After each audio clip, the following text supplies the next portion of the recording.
Just 12 months later, Liverpool were again in the European Cup final, and again facing Italian opposition.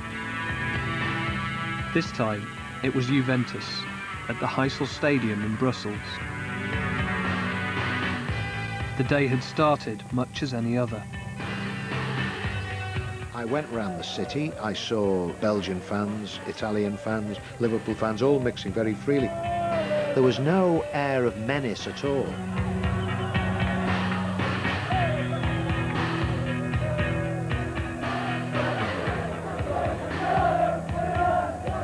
Everyone was happy. In the morning, you're all drunk anyway, you know, but in the afternoon, mixing with Juventus fans, no problem. Everyone's sort of like getting on great. And then for some unknown reason, window goes through. And then it just escalated, really. So a few jewellers went west and everyone helped themselves then, really. As the rival fans made their way to the stadium, the drinking continued.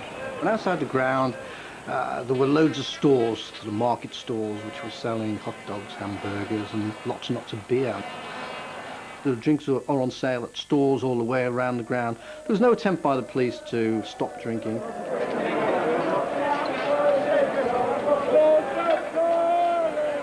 The stadium was a terrible stadium, and we had this awful problem getting through the gates to get in. One turnstile, cranky old ancient turnstile, that was very, very difficult to get in. And there were thousands trying to get through it. I didn't have a ticket, like, you know, to go, but we knew it was easy to get in because we knew the stadium was crap anyway, you know, so we just jumped over the turnstiles, basically. I got into the ground and the crushing was very, very bad.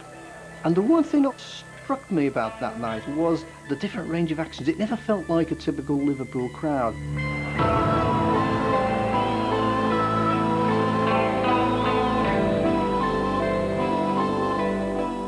Chelsea fans there, Bristol City, Charlton, they all going over for a fight, like, you know, and it wasn't just Liverpool, believe me, it wasn't.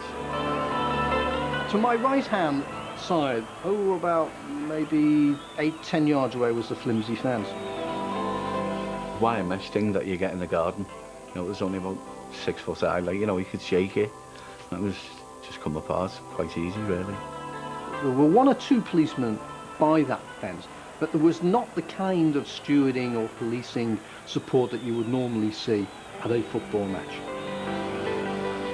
Even at a normal ground at that time in England for a normal league game, it would be absolutely flooded with police, but it wasn't there. Clearly, you know, if you've got 2 sets of fans on either side of a very flimsy barrier, there's a certain amount of, an awful lot of aggravation going to take place between them. You could see different groups arguing, throwing insults at each other, and then you could see the Italians wanting to have a fight. And then, of course, we saw little skirmishes develop, things being thrown from one section to the other. I think bottles were going. You could see missiles going anywhere.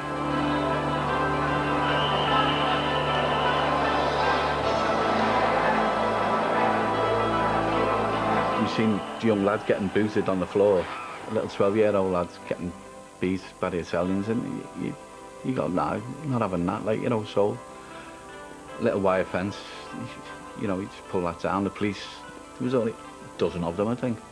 They couldn't hold it, so we just more or less ran at them.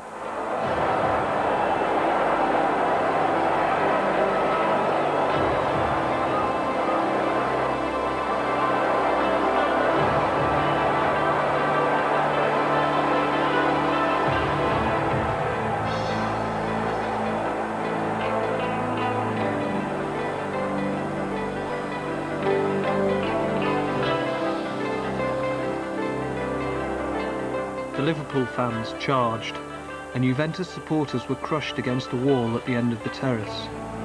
The wall collapsed, and 38 Juventus fans and 1 Liverpool fan died.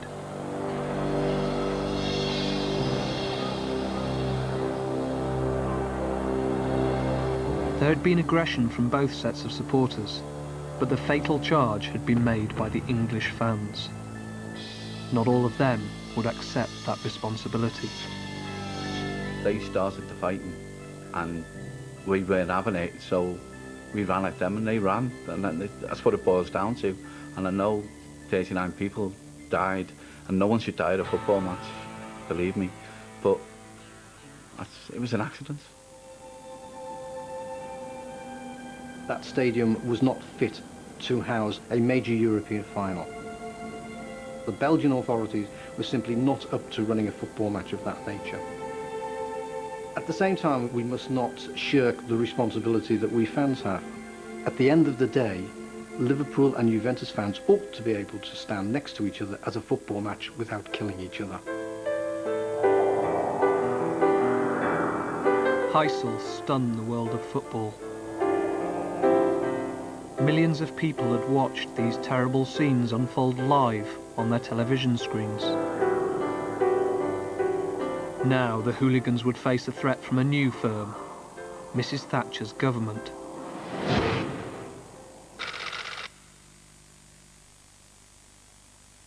Welcome to the cage.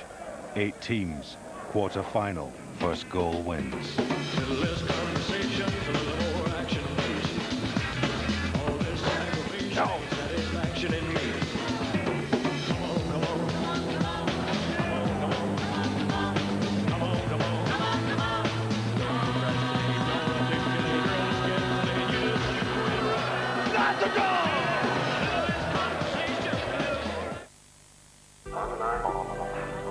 How can a website get me more customers? Get me more customers?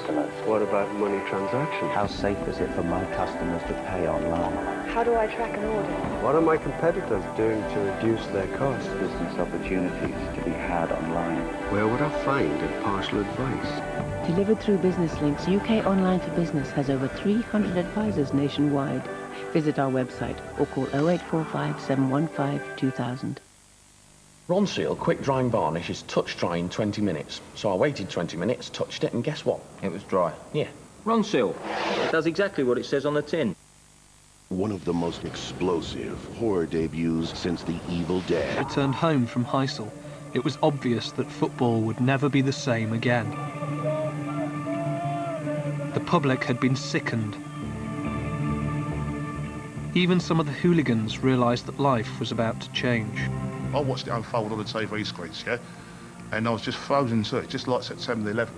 You're just frozen to your screen. The general public had just about had enough by then and just viewed everyone, every football fan as an animal. You just wanted to shrivel up and die, yeah? You just wanted to crawl in the smallest corner, yeah? Because everyone, the whole nation was going football fucks, yeah?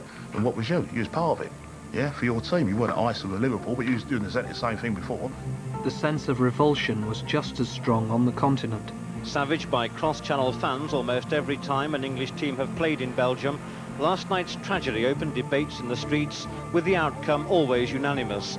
The English are not wanted here and won't be until they've learned respect. English clubs were immediately banned from playing in Europe. And at home, hooliganism was under the cosh too. After years of weak policing, the authorities finally started to take football violence seriously. The government did get tough. More money was put into the system to combat hooliganism and violence in general. I watched last night, I watched what people say, I felt exactly the same. I wish we could get those responsible, get them before a court and stiff sentences so that they stop anyone else in their tracks from doing this. Maggie Thatcher, she sorted the miners, she sorted everything else on every television going, I want the perpetrators who caused that and I want them now. What she was saying, she wanted every football fuck. You knew the clampdown was going to come down after that. Got to.